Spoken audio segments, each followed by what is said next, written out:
Good evening, everyone. On the behalf of the American Center in Moscow, I'd like to welcome everyone to our virtual session today. This is the first session of 3 that we're going to be doing surrounding the 45th anniversary of the Humphrey Fellowship Program. This is going to be a great series for anybody who's interested in Humphrey or any other fellowships involving cultural exchange with the United States.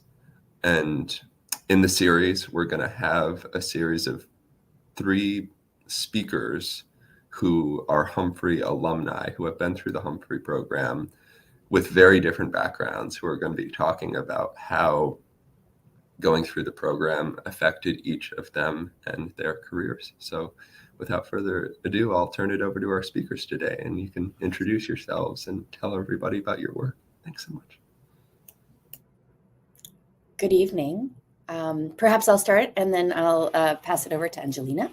My name is Nikki Gray-Rutamu, and I am I have had the good fortune to host the program on the behalf of the University of California, Davis for a number of years. And so I'm connected with the wonderful Humphrey alumni that you see on the screen before you. Just to briefly start, what is the Humphrey Fellowship Program? It is a 10-month long program that's a combination. Well, it's for outstanding mid-career professionals from countries across the globe. Generally, it's related to the size of the country's economy and the GDP, but there are exceptions.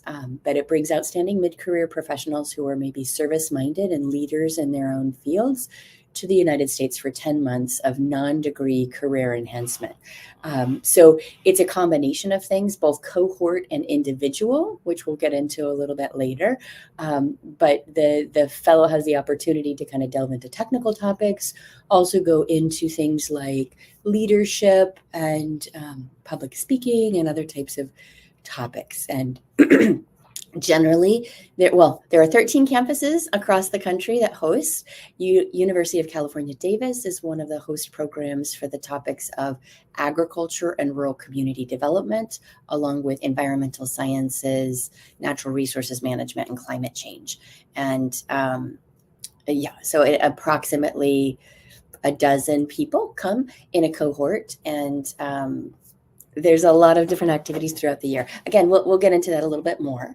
I'm going to quickly introduce our wonderful alumni, Angelina Davydova, and I have an introduction, which is that she's an international journalist who primarily covers climate change and sustainability. She hosts the Zavtra, I'm sorry if I got that incorrect, podcast, and co-hosts the Eurasian Climate Brief podcast.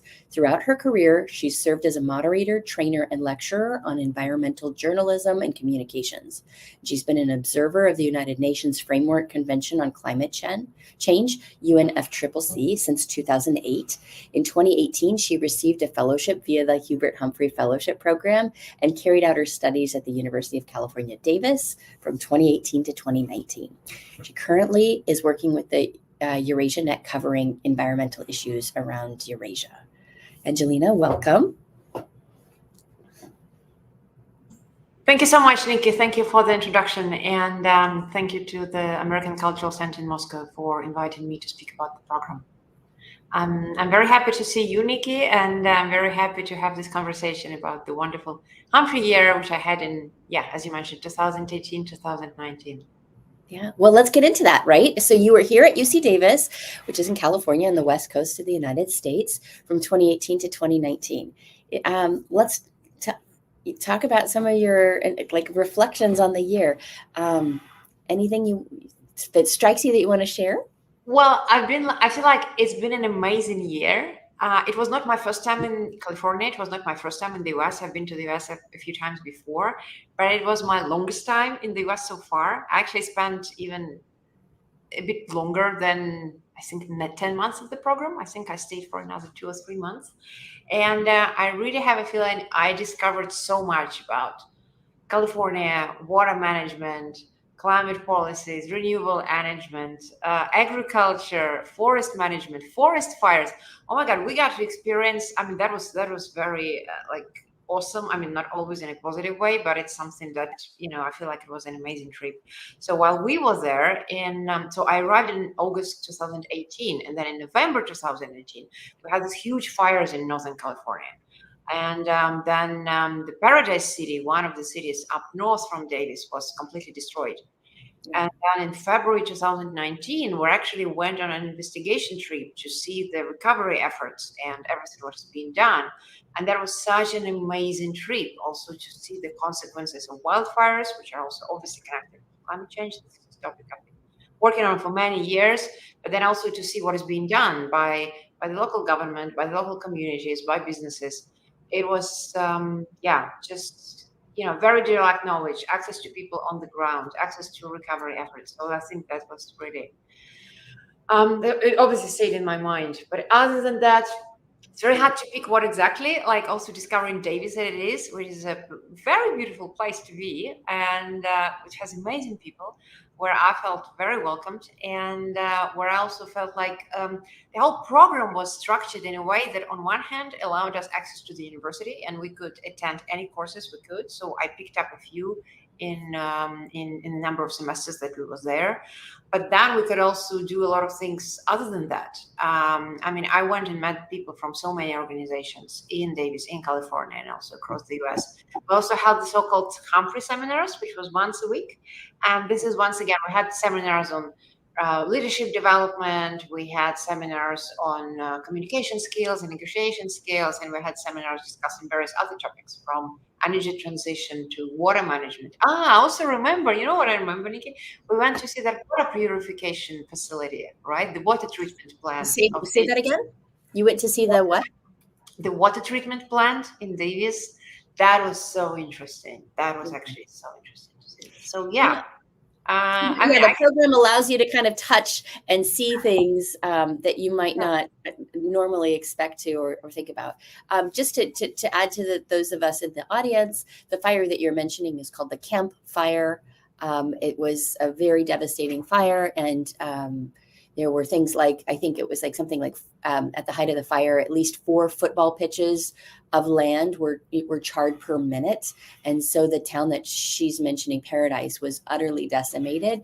And so, the opportunity to kind of go and learn from everybody and see how we might maybe restructure the things that we do was probably very helpful. I think that we have just as much to learn from what not to do sometimes. And California was very developed as a result of the discovery of gold in the 1848, 1849, 1850, and a lot of the state developed as a result of that. And so many of our mountain communities predate a lot of the planning codes that you would kind of expect from the United States. And so here it was a community in the mountains, a little bit isolated, and had a lot of structures that predated things. So I think that was a very powerful location to kind of learn about why we need to do things a little bit differently and be a little bit more resilient. But as you were saying, yes, we went to the water treatment facility. So we kind of get to touch a little bit of anything and everything.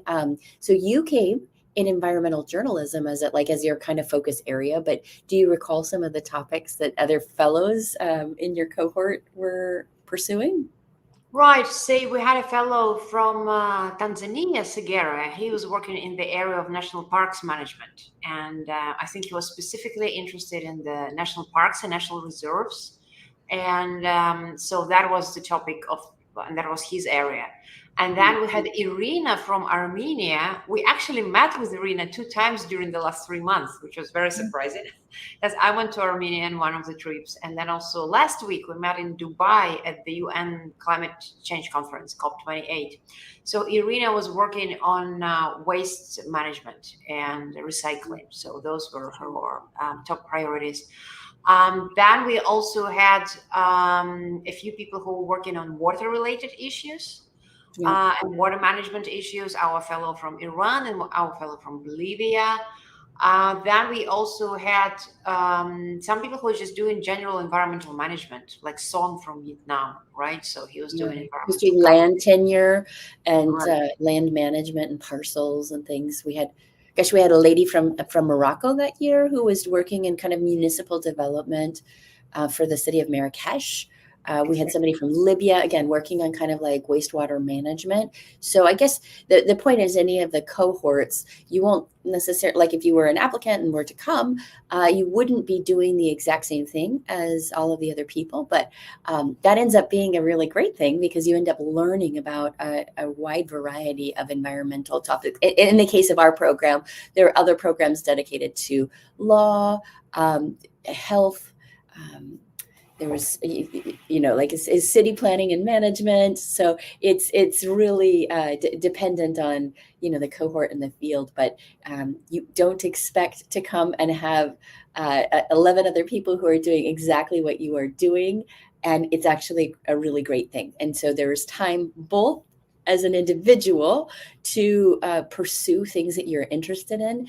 And then there's we have these weekly Humphrey seminars, where we interact and have guest speakers and, have other activities. There's professional visits, there's trainings in specific topics, both technical and professional.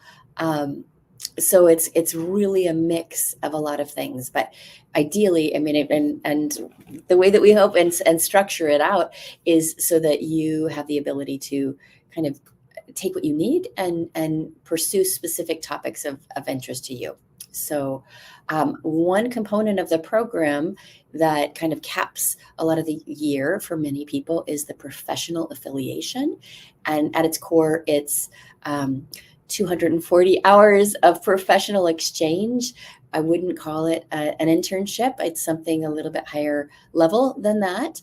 But it's an exchange between a US-based entity and the fellow to kind of co-work. And Angelina, can you speak to any of your professional affiliation experiences and what you did? Well, I've actually had a few, because it's also a chance of, like, throughout the program, you can also do a few shorter ones if you want to learn more about the experience of various organizations. And one of the professional affiliations I did was actually with UC Davis. Because as we already mentioned, I'm an environmental journalist, and I also work a lot and I kind of engage a lot in the area of environmental and climate communication. So the whole idea of how, for example, UC Davis is doing communication also in the area of environment and climate was particularly interesting to me. So I went and I met a few colleagues, and then I was also following their work and also, reading what they were producing. So I did this. And then another professional affiliation was that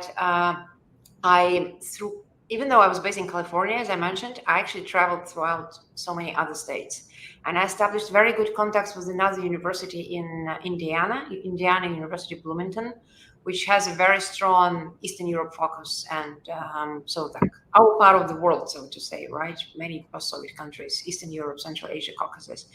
And I went there a number of times, and I did a number of lectures and seminars there. And I'm actually still in touch with them. So throughout the COVID and also later, I did a number of online talks for them on various topics, from permafrost to climate policies, civil society development. So that was another very good and very useful contacts. And that was also one of the affiliations I did. These are the two I can remember. I could have forgotten something else. I just remember when I was writing my final report of the program, it came out more than, 120 pages or something. And you were like, no, make it shorter. I'm like, how do I fit all of this? What to keep out, right? It's just such a full experience. So yeah, you touch on a great point. Many of the connections that you forged during your Humphrey Fellowship year, you're still connected to. I know at least the Indiana University in Bloomington. And so I think that is something that people do notice, is it kickstarts a longer term relationship in places where that makes sense. And ideally there are those that make sense every year and every experience. But you said you've given talks and done some other things. I don't know, let's change tack a little bit. Can you tell me anything that surprised you about coming to the program and coming to the United States for the length that you did? Well, as you know, I come originally from a very northern country, and from a very northern city. So living in Central California, which is very hot, was obviously a new experience for me. and living throughout very different climate and just in very different landscape. And also seeing how people deal with the heat in summer, and basically, like, from our point of view, I would say the heat is anything from May to October, right? It's like heat. Also, how people do with lack of water. I remember that amazing trip. I went to a couple of times to Southern California, to Los Angeles, and actually we drove with some friends there, and we saw this amazing water project, which was realized, I think, already in the 30s, right, of the 20th century, when they took so much water from the northern rivers to the south of the state just to give enough water to Los Angeles. And when you see this project and you realize, wow, person has changed the landscape so much in California. So that project, or also the whole, because as we learned, the Central Valley, this is where we were, which is like one of the most productive agricultural valleys in the world. Before like European people arrived there was like hardly anyone living in this part of California. And also in spring, it would be flooded through all of the rivers, and people would not be obviously able to live there. So what many of the European settlements did, they built a lot of dams, and they also built a lot of water reservoirs. And we also saw that. When you see the whole water management system and the way people have changed the landscape so much, it makes you think about something like, this is term called terraforming. I think it's something about it, right? How we change the planet. And then once again, another layer to this right now. So there's climate change coming and negative consequences of climate change. And we have so much about, like, the rain pattern is changing. Like California had 4 years drought, right? And we're actually coming straight after it. And the wildfires, and also the whole changing of when we get how much water. It also influences all of the system. And now we also have to think, how do we change all of the systems? So basically seeing this in reality, but also traveling along this water channel from the north to the south, which I think 800 miles, if I'm not mistaken, which is more than 1,000 kilometers. Right, and I think actually you got to see the on the Chico trip to see the fire damage. You also got to see the dam where the northernmost of the dams that are part of this water system. So just to give some background, as you were saying, California is a very manipulated landscape, and it is, I think, especially as we start talking about climate change and we start seeing different weather patterns, it's a really powerful place to come and see, all of these systems that were put in place. And it was really built around a predictable weather pattern that it was experienced for a very long time that is not necessarily being experienced. And so you're seeing like more extreme droughts, more extreme floods. And yes, as you travel through the state, what she is saying is that there's a large pipeline that you can see through most of the state that is carrying water from the north to the south. And water happens to be, just a highly valued commodity, and everybody kind of feels they own it. And so just to kind of be around that and see what people propose to do with the water and the land use is very interesting. But yes, definitely, as we kind of see, we've also suppressed fire for a very long time. When European settlers came to California, there were indigenous people who were on the land, but definitely managed land differently and were a bit traveled from place to place, not necessarily so permanently in any one given space because of flooding, because of other patterns and things. So to now see that in real life and see the way that, there's 38 million people in California. So there's definitely open space still. There's protected areas, but there's definitely, what isn't is definitely highly populated and definitely had a human effect. And so like, I know the city where I am from used to be foothills, and it's now very flat land. And it was done, by a massive clearing with the idea of making more agriculture or making it easy for people to produce agricultural commodities for the cities that make up our state. So yes, I would agree. That's probably a very powerful thing. Even, it's without a overt programmatic thing, just to kind of learn and be and see and be around. I know while we were in the program, we also did some traveling. We had a conference in Washington, D.C., where we brought together all of the Humphrey Fellows. And there were a couple of very powerful opportunities to learn with fellows. Could you tell us a little bit about that experience? Yes, that was another amazing experience during the program. Well, first of all, seeing all Humphrey Fellows throughout the year. I think overall there are more than 100 fellows There's spread out. easily more than 150 in any given year. It's as high as 190. So, Wow. and that's from approximately 90 countries across the globe in any given year. So there's a high interest in a lot of diversity from around the world. So yeah, Right. getting it to go, it's almost like a miniature United Nations, no? Yeah, exactly. And then we all got together, all the people from all the campuses doing various kinds of programs, as you mentioned, economic development, urban development, health, media, like many other programs. And well, first of all, getting to know even more Humphrey Fellows and learning about their experiences, that was amazing. Then we had this conference at DC, like for the program, as part of our program, but then we also got to travel and see so many institutions within the DC. Like we went and visited the World Bank, and we had a very interesting conversation at the World Bank. Then we went and met the World Resources Institute, and I actually knew about them, and I've been in touch with them, but I think for the first time I met them personally. And we've actually been staying in touch since then. I've met some colleagues from the World Resources Institute last summer in Bonn when I was at the Intersessional. So that's another session of UN climate negotiations. And I also saw them last week in Dubai, also at the UN Climate Conference. And they are this really like very renowned analytical center, think tank, working on a number of environmental and climate topics, including, well, climate change, obviously, but also water management, water stress, forests, environmental policies, environmental management in general. So it's a very important, like world-renowned institution. So that was amazing. I think we spent like half a day there.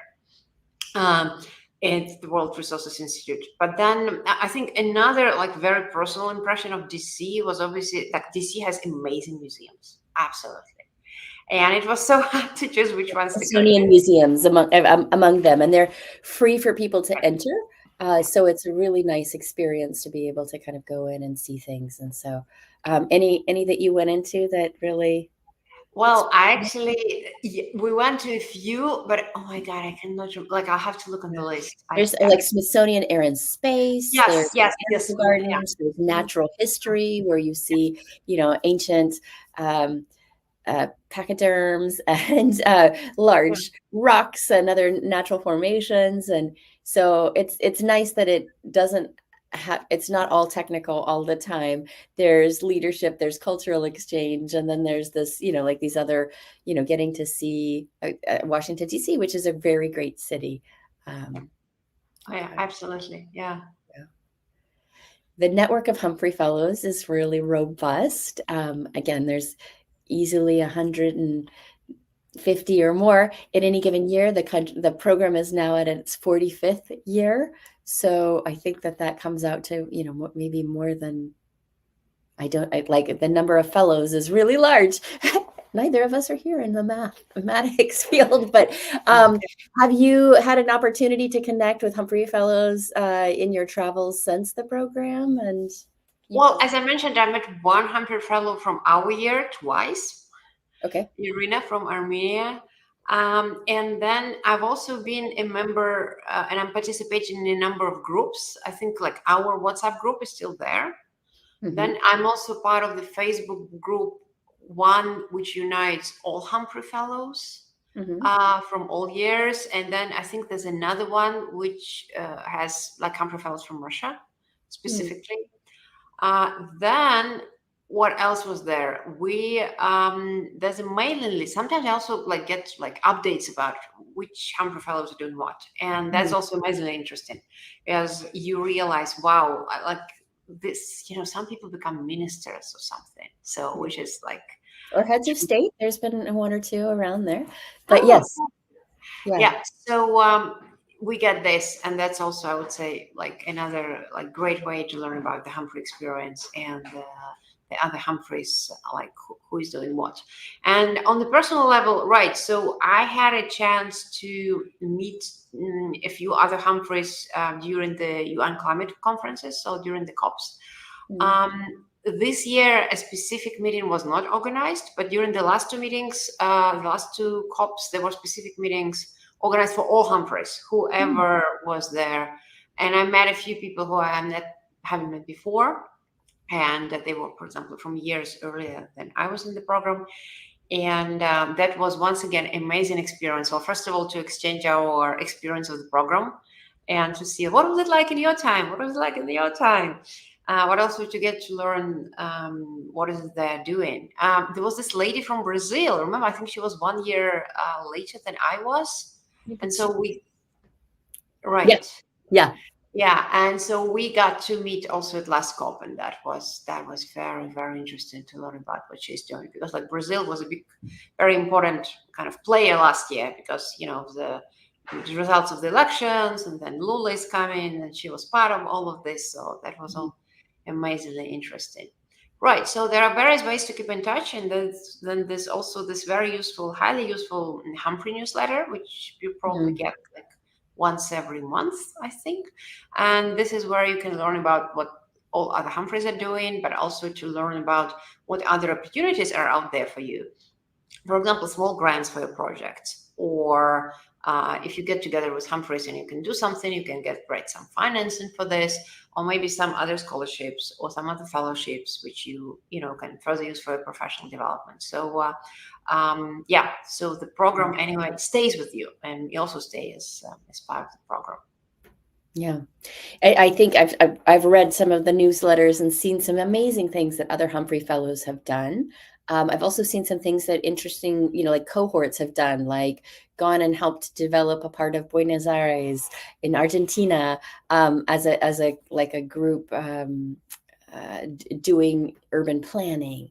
I know that other fellows have kind of gone on to do a lot of projects and things and continued collaboration. So I think there's some really great opportunities in the networking that you get, both in your cohort, but in the larger network, and just kind of having the access to a lot of the global institutions that might be based in Washington, D.C. or elsewhere in the United States that can be very beneficial for people who go through the program. Let's see. I know that there's, I'm curious about a lot of things that I would like to kind of talk to you about. I was also, can I actually say something? Because like, as you were speaking earlier, also something else crossed my mind when you were speaking about like indigenous history of California. I remember once at the International House, and here's probably, we have to speak about the International House. So there's this very important location in Davis, and also in many other US cities, as I understand it, which is called the International House. And this is where a lot of, it's usually like community-based space. And this is where a lot of various international events are taking place.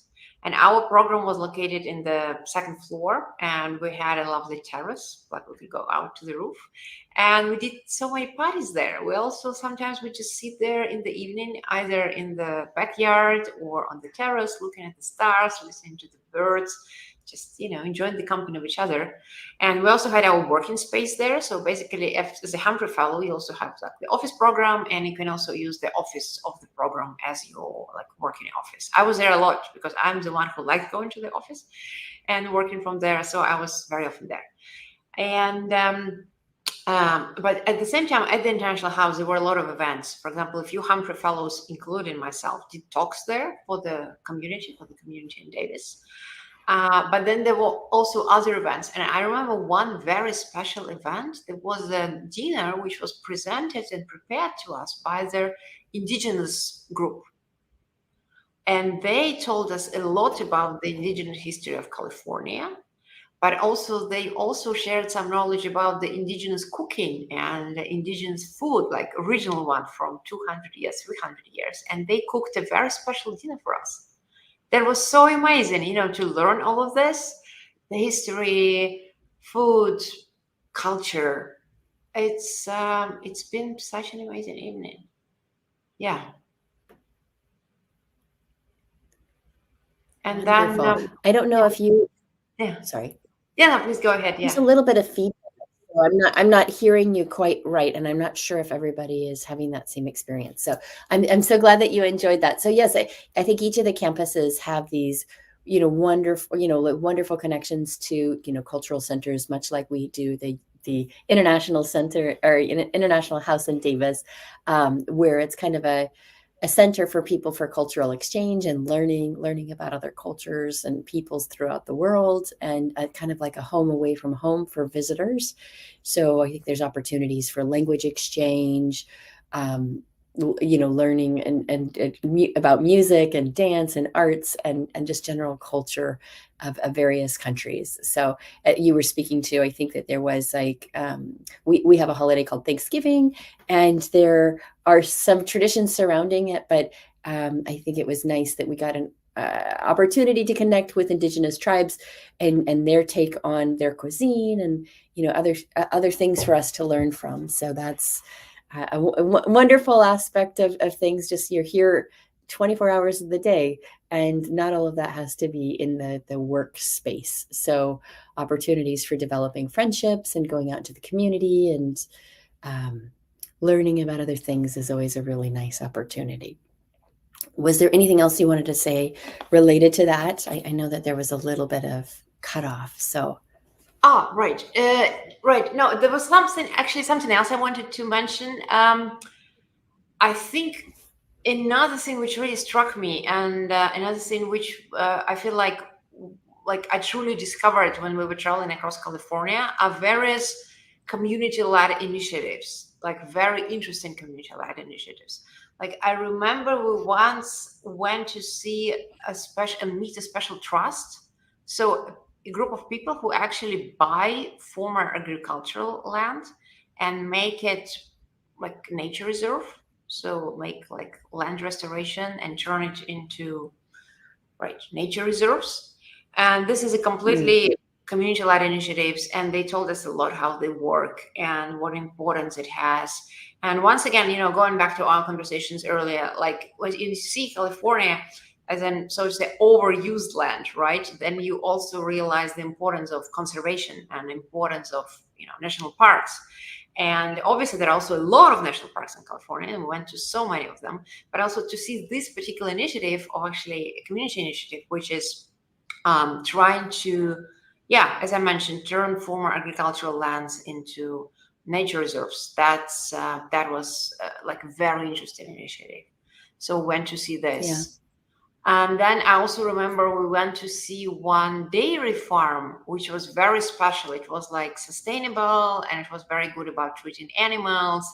And you could learn everything about like where the milk is coming from, where the cheese is coming from. And it was so amazing to see like all these cows, and also to see all these new like ways of ethical and animal friendly like dairy agriculture. So that was another amazing experience. I'm struggling to remember the name of that farm. Do you remember it, Nikki? No. Yeah, sure. It's I actually just got the opportunity to revisit and see their things. Point Reyes Farmstead Cheese. And so I think you're talking about the land trust movement, and it is very strong in the United States in parts. Yes, there are definitely ones where they convert like lands into non-agricultural use. But one of the things about the land trust that we visited, the Marin Agriculture Land Trust, was that they actually were having lands protected in agriculture. And I think for a lot of us who are involved or thinking about agriculture, you don't necessarily think of cattle rearing as anything that's kind of sustainable, but it can be. And there can be some really nice things, and especially in certain types of land formations, that's an okay practice, and has been going on for a long time. So they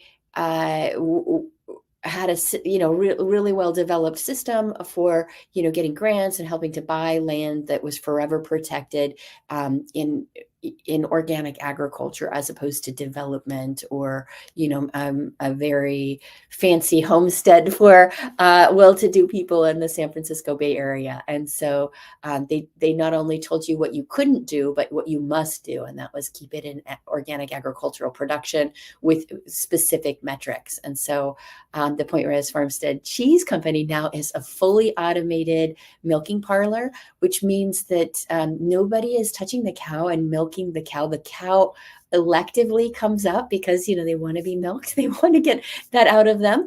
And they want the sweet treat that comes as a result of them being there. So that when I was just there, there was a cow that was trying to come too soon because it wanted the sweet treat, but they're able to collect data if there's any blockage in the cow, how much the cow is producing. It's really fascinating, and it is really interesting to see their production methods, and they're producing some very fine award-winning cheese off of organic milk produced in the foothills in this very idyllic area. So it's a wonderful experience to behold.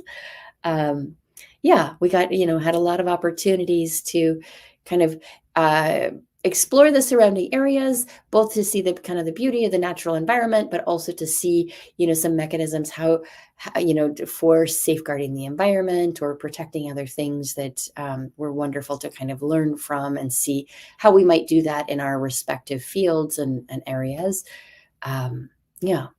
So I know that you have mentioned that you've been just recently at the COP, and I feel like we want to hear a little bit more about your experience.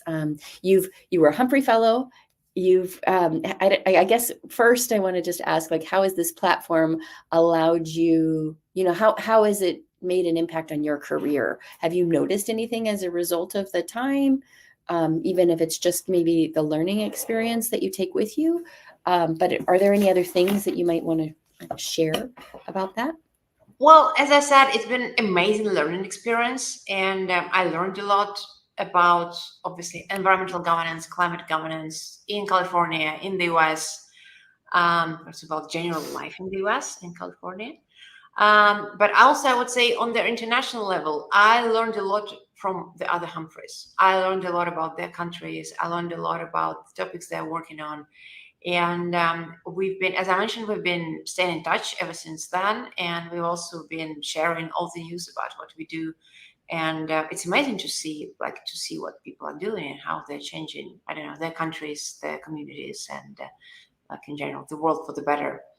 I also followed on a number of connections I made during the Humphrey Fellowship. As I mentioned, I stayed in touch with University in Indiana, and I continue doing seminars from them from time to time.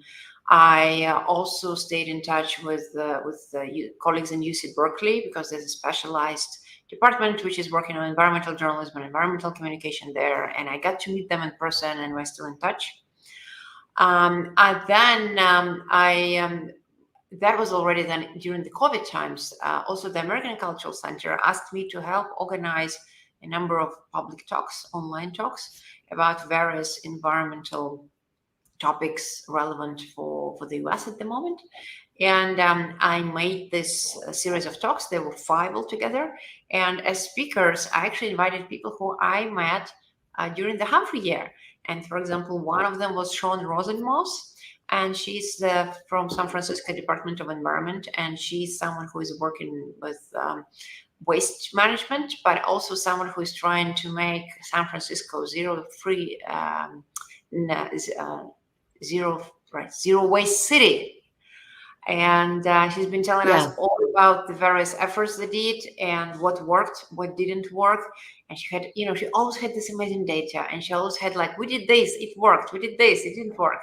I was already very much inspired when we went to visit her and learn about everything about waste management in San Francisco. And San Francisco is such a huge place, And but then her lecture was so popular. I think we had 500 people visited, and we had 80 questions. We couldn't finish on time. People were just asking and asking and asking.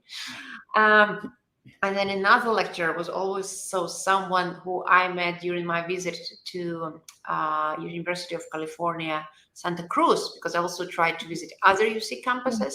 And I also went once to Santa Cruz, and I met also amazing people there. And one of the people who I met in Santa Cruz, which is also a very beautiful place on the coast, was that he now moved to New Mexico, and he now lives in this sustainable community, which is called the Earth Nice. Homes. Oh, nice. Yeah. Yes. And so his name is Trey Donovan, and so he was another speaker, and we're actually still in touch with him.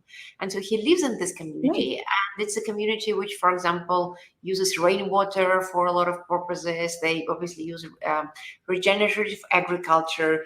They use renewable energy, and they also do a lot of experiments. For example, a lot of this data is available online. For example, how much energy is being generated, whether it's enough for cooling in summer, heating in winter. What about, sustainable construction materials? And he was telling all about it. And that was another, I would say, like amazing, truly amazing lecture. And so I continued with that, and I feel like, those are the connections which still stay with me. Oh, that's wonderful. I know you mentioned Sean Rosenmoss in San Francisco, Department of the Environment. California is very known for environmentally forward practices and policies, and kind of pushes other areas to towards a little bit more environmental thinking. San Francisco is the city in the state that I think helps push the rest of California forward, and so they have some very ambitious goals that are practicable and replicable and realistic. And I think that they do an exceptional job making kind of the business case for being more environmentally forward. So it's always really interesting to kind of talk with such a forward thinking entity, but like that also thinks about like the replicability. So San Francisco as a city is a really great example. Can you still hear me? I saw that my screen went out for a second. Yeah, everything's fine. Yeah, I heard everything. Yeah. Very good. Okay. Well, I know that we'll want to give a few minutes for people to ask questions. Maybe as we kind of invite any of those types of things, I'll ask. I'll ask one that just came up in the screen down below. It says, "What advice would you have for Russians coming to the U.S. for the Humphrey program or other cultural or academic exchange programs?" Well, it's obviously very hard to give general advice, but I would certainly say these programs are amazing opportunities. And you learn a lot. You learn a lot about your area. You make a lot of international contacts. You make a lot of U.S. contacts. You learn a lot, but you also learn a lot about the U.S. as a country and the state you are in. And you also, like, very often these campuses, they are actually located not in large cities, but in like smaller cities. And I think it's also amazing because normally when we come to the US as short-term visitors, we just tend to visit large cities. And when we are part of like US exchange programs or similar programs as Humphrey, we actually get to see how people in smaller communities live, and also how can you for example, learn about, what communities are doing and how decision is being made on the community or the municipal level. For example, another amazing experience for me at Davis was going to once a week at the city, like there was this session of city council, like what city council members were meeting and discussing most urgent issues. I think it was also always on Wednesdays, if I'm not mistaken. And I tried to go there as often as I could, just to understand what issues are there for the Davis as a city and how people decide them, and how community participates, how civil society acts, what kind of interest group are out there. And that was amazingly interesting. And it's also such an experience which you only get if you are based somewhere for a long time. And not just coming as a short-term visitor. So I would say this. Yeah. That's wonderful. That's a really great example of just kind of having the opportunity to see what real life is on the ground and how people can engage in their community or not. Things that you wouldn't necessarily see if you were a tourist or some other type of visitor that wasn't there as long a term. Okay, thank you. Can you talk more about your experience observing the United Nations Framework Convention on Climate Change, or the UNFCCC? Right. Well, I've been going to all the COPs, and the COPs is called Conference of the Party, and it's usually a really big event in the end of the year. So I've been going to these large conferences since 2008. I think ever since then, I missed just one in 2011. But also when I was a Humphrey Fellow, I actually went to UN Climate Change Conference in Poland. It was in Katowice then. And I actually got interested in the climate topic in 2007, 2008, and I also took part in a number of international programs for youth, which were telling everything about the climate crisis, climate politics, international climate policies, what is being done, who are the main players. But we also learned a lot, for example, how UN functions, what a grid language is. A grid language is the special language that the UN documents are written in, how you can lobby at negotiations, what everyone else is doing at negotiations, because every large UN conference, it attracts thousands of people, dozens of thousands of people. Like this year in Dubai, throughout the 2 weeks, there are 70,000 visitors, which is like, it's like a city in itself coming to Dubai. And it's been, I would also say it's been an amazing experience. I mean, I know that not always all the results of the UN climate conference is what international climate community wants, right? Very often they're disappointing. Very often countries deal in the interests of not in the interest of the climate, I would put it like this. And so it's very hard to agree on something. And the UNCCC, it works on the principle of consensus, which means there's no voting. Everyone has to agree to all the wording which appears in the final decision of the conference or any other documents, like, for example, Paris Agreement, right, which was adopted in 2015. And so it's a very slow process. It's very often being seen as an ineffective process, but it's also a process where, once again, you learn so much about international relations and relationships between the countries, but also involvement of other stakeholders like businesses, like companies, or civil society, or scientists, or climate activists, right? Like climate activists have been all over the place in the last few years. I feel like, once again, it's an amazing place to learn. It's an amazing place to connect to each other. I have a whole group of friends who I call my climate friends, and they're friends from many countries. And they're the friends who I usually see once a year at this large conference. And then obviously also for me, for someone who covers these conferences professionally, so I go there and I write for international media about what's happening there. It's also, it's an amazing chance to be present at a really important international event, follow what's happening, and then try to decipher all of this formulas, special language into plain words, something that many people can understand, and also understand why is it important for me, or why is that important for, I don't know, also a person in Davis. I also remember when I came from my UN conference in Katowice in 2018, there was so much interest also within the Davis community, because I remember there was so many, there were so many community-led climate initiatives in Davis, including these Grannies for Climate. So these grannies, like the women who were singing for climate. Do you remember them, Nikki? I wonder if they're still around.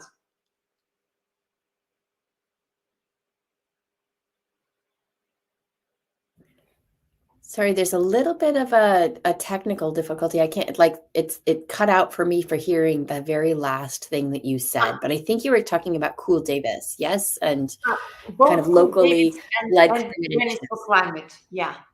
Both Cool Davis and I remember Grannies for Climate, right? Yeah. Yeah, and I remember you taking part with a number of Humphrey Fellows, kind of presenting about kind of experiences in your country. So I think, in addition to being, for you and the learning opportunities, you had the opportunity to be an ambassador for your country, maybe in a way that you wouldn't know or expect or think about. You got to actually present on topics that are close to you, or things from your life experience in Russia, and to an an interested body of humans wanting to really learn about your country. So I am curious. You were just, thank you, sharing about your experience at the COP and kind of like translating science and policy to a more general audience when there's lots of things that are very steeped in a very specialized language. Can you tell us anything about this year's COP? Maybe translating some of the science and the policy in those terms to, what you feel were maybe some of the key topics from the COP that just happened. Was it last week? Well, it's actually still going. I mean, it was supposed to end today. Well, tonight. It's in Dubai right now. It's 8 p.m. But it looks like it will not finish tonight. It looks like the negotiators will go until tomorrow, or maybe even 2 more days. I've experienced COPs which went for 2.5 extra days because they couldn't agree on the wording. So, but this one is obviously going until tomorrow. So it's still going. The countries are still trying to agree on the final wording of the final COP document. Main discussions are about fossil fuels phase out. Like shortly before the COP, there were a number of UN-led analytical reports which said that, right, so the world, on one hand, everyone is saying nice words now about how committed they are to climate change, but then the actions are still not enough. And many countries also have plans to further develop fossil fuel consumption and production. And we actually need to speak more seriously about actually realization of climate plans, making them less of plans and more of reality. And we also need to speak more about the so-called phase out of fossil fuels. That means, taking out fossil fuels away of our life. And I think many countries are protesting against these formulas of phasing out. And then there's a whole play on words: phasing out, phasing down. Phasing down means decreasing, and phasing out means taking it completely out. So there's a lot of discussion about that. Then a really important topic for this year is climate finance, and that is all the money which goes from the so-called developed countries to the countries of the global south. And they go through a number of tracks, including Green Climate Fund, for example, or Adaptation Fund. And also last year, it was decided that a new fund is appearing. The fund is called Loss and Damage Fund, which is very important for a number of countries which are called most climate vulnerable countries. And they are the ones who do need a lot of support for example, some of the ecosystems which they lose forever. So loss and damage is a fund which helps countries and areas which have lost something completely. For example, that's not possible to adapt to. If they lose a part of their territory, if they lose, coral reefs will be lost forever. Many other ecosystems will be lost forever. Some infrastructure will be lost forever. So I think that the whole question of filling up this fund now, the loss and damage fund, is also another very important topic at the UN climate negotiations. And then the third really important topic we have now is how to connect the whole climate agenda and efforts to reduce all greenhouse gases, which is the first obvious solution, is to bring emissions down, how to connect these efforts with the efforts of preserving ecosystems and or restoring ecosystems, because we also realize that our ecosystems, nature, plays such a crucial role in also keeping our planet healthy, keeping our livelihoods healthy, but also keeping us healthy. And I think this realization is coming now more and more, and there are a lot of efforts in trying to connect in climate agenda with biodiversity agenda and bring two of them together and see how can we do something which will both help climate and also help restore or preserve ecosystems. So I would say these three topics: phasing out fossil fuel and developing renewable energy is number one. Then the second one is loss and damage fund and also climate finance in general. And third one is connecting climate agenda and biodiversity agenda.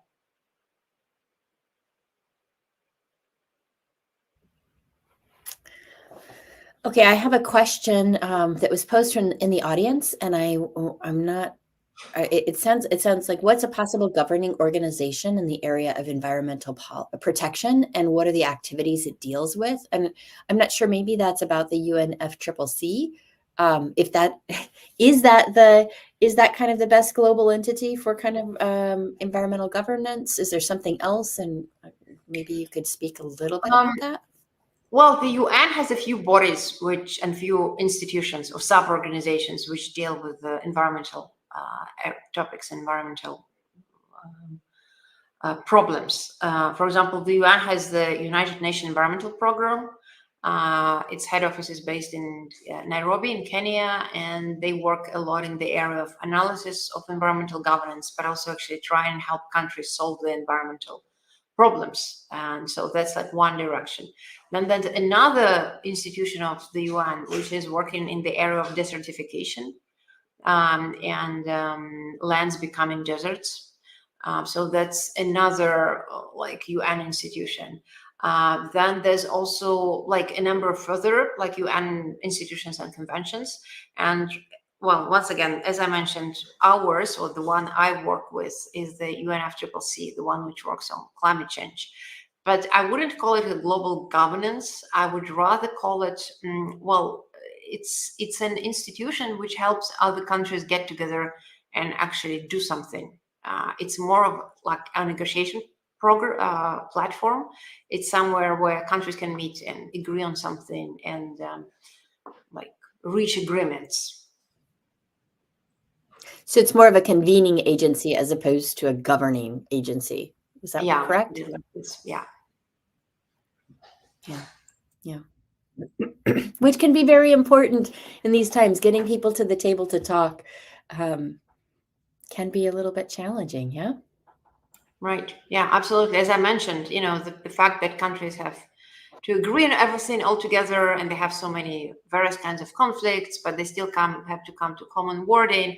It makes it a very slow process, and it also provokes a lot of criticism. But then this is what we have at the moment, and it's already, for example, much better that we have the Paris Agreement if we didn't have it at all. I mean, there's all these statistics which says that current like countries' pledges for 2030 brings the world to, if we speak in Celsius, to a warmer world of around 3.5 degrees Celsius. As we know, the target of the Paris Agreement is 2 degrees Celsius, and we are aiming at 1.5 degrees Celsius. And then if we were not doing anything, and there would be no UNFCCC, no climate negotiations, no Paris Agreement, we would be somewhere at around 4.5. And that would mean already serious problems for like billions of people on Earth. Yeah. Well, I noticed the time. So I want to say thank you very much. I think we could talk a long time, especially about this topic, but I want to be respectful of everybody's time today. And I want to say thank you very much, Angelina, for coming and sharing about your experience. Thank you to those of you who are in the audience for your questions and your curiosity about both the topics and the Humphrey Fellowship and similar programs that would bring you to the United States. I don't know if there's anything else that people would want to say prior to closing up this session, but I will stay silent from here on out. Also on my side, thank you so much for inviting me to speak today. And as I mentioned, it was a great year. It was actually more than a year. And if any of the people who are listening to us are thinking about applying, please do. It's an amazing experience. It will change your life. And also on my hand, thank you so much to the American Cultural Center for organizing this talk. And thank you so much, Nikki, for moderating it today. It's been great to see you and to talk to you. And also to remember everything we did. Well, she didn't remember everything, but quite a few highlights. So thank you. Thank you. And have a wonderful rest of your day.